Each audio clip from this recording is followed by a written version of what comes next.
अल्हम्दुलिल्लाह वस्सलातु वस्सलामु अला रसूलिल्लाह व अला आलिहि व अस्हाबिहि अजमईन अम्मा बाद। मुअज़्ज़ज़ नाज़रीन, उम्मीद है कि आप तमाम लोग खैर आफियत से होंगे।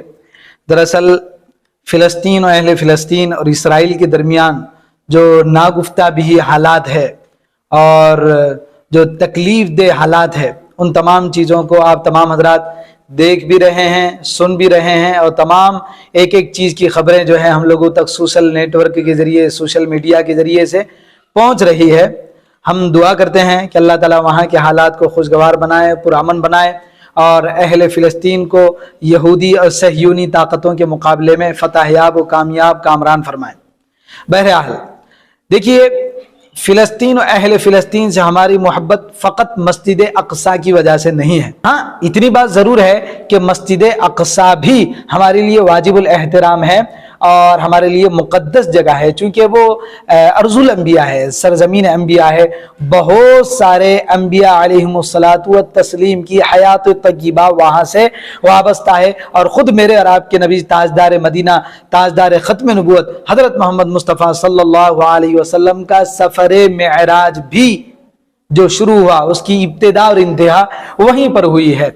नीज़ अल्लाह के रसूल सल्लल्लाहु अलैहि वसल्लम ने नमाज की फर्जियत के बाद तकरीबन 16-17 महीने बैतुल मुक़द्दस मस्जिद अक़सा की जानिब रुख करके ही नमाज पढ़ी है। इस एतबार से बैतुल मुक़द्दस मस्जिद अक़सा तमाम मुसलमानान आलम का क़िबला अव्वल भी साबित हुआ है।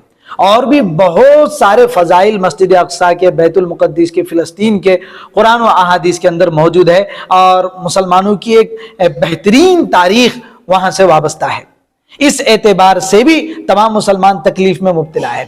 दूसरी चीज़ इस वजह से है कि वहाँ पर जो मुसलमान, जो हमारी माँ बहन बेटियाँ जुल्म व बर्बरियत का निशाना बनाई जा रही है, वो तशद्दुद का निशाना बनाई जा रही है और टैंकों, बमों और मिसाइलों के ज़रिए से उन्हें भुना जा रहा है, ख़त्म किया जा रहा है। दूध पीते मासूम नन्हे मुन्ने शीर खार बच्चों को शहीद किया जा रहा है, वो तमाम के तमाम मुसलमान हैं। इस वजह से भी तमाम दुनिया के अंदर मुसलमान बसने वाले जितने हैं वो तमाम तकलीफ के अंदर, परेशानी के अंदर, मुसीबत के अंदर, दर्द के गम के अंदर मुब्तला है। लिहाजा अगर हम ताकत के बलबूते पर उन लोगों का मुकाबला नहीं कर सकते हैं और अहले फ़िलिस्तीन की इमदाद व इआनत और मदद नहीं कर सकते हैं, तो कम अज़ कम जो हमारे अकाबिरीन हज़रात उलमा इकराम और बुजुर्गान दीन हिदायत दे रहे हैं, हम उसके ऊपर ज़रूर अमल करें। और वो ये है कि हम इसराइली मसनूआत का, इसराइली प्रोडक्ट का, इसराइली अशिया का भरपूर तरीके से जो है बायकाट करें। इसराइली जितने प्रोडक्ट और जितनी मसनूआत, जितनी चीज़ें हैं, उन तमाम चीज़ों की इस्तेमाल को हम तमाम मुसलमान अपनी दीनी जिम्मेदारी समझते हुए उसका हम बायकाट करें। बहुत सारे कम फहम, कम अकल लोग ये बावर कराते हैं लोगों को कि भाई हमारे इसराइली मसनूआत को इस्तेमाल, इसराइली प्रोडक्ट को इस्तेमाल न करने की वजह से उन्हें क्या नुकसान होगा। यकीनन अगर कोई एक बंदा इसराइली मसनूआत और इसराइली प्रोडक्ट का इस्तेमाल नहीं करता है तो उन्हें कोई फ़र्क नहीं पड़ेगा, उन्हें कोई नुकसान नहीं होगा। हाँ, तमाम के तमाम मुसलमान मिलकर अगर उन तमाम इसराइली प्रोडक्ट का, इसराइली अशिया का और इसराइली चीजों का अगर इस्तेमाल करना बंद कर देते हैं, उसका बायकाट करते हैं, तो अल्लाह की जात से पूरी उम्मीद है कि एक बड़ा नुकसान और बड़ा खसारा उन लोगों को होगा।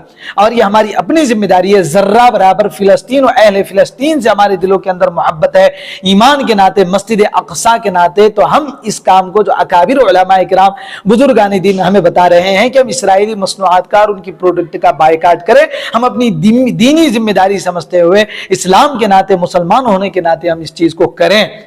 एक मिसाल के तौर पर मैं आपको बता दूं, पिछले एक हफ्ते से जो है ये चीज़ भी अकाबिर उलमाए की जानिब से कही जा रही है कि मैकडोनल्ड्स जो है कि इसराइली प्रोडक्ट है, खाने पीने की चीज़ है, उसका हम बायकाट करें। बहुत सारे लोग कह रहे थे कि भाई हमारे उस प्रोडक्ट का, उस चीज़ का जो है बायकाट करने से क्या होगा। आपको मैं बताऊं, सिर्फ 3 दिन के अंदर, सिर्फ 3 दिन के अंदर $400 मिलियन का नुकसान हुआ है।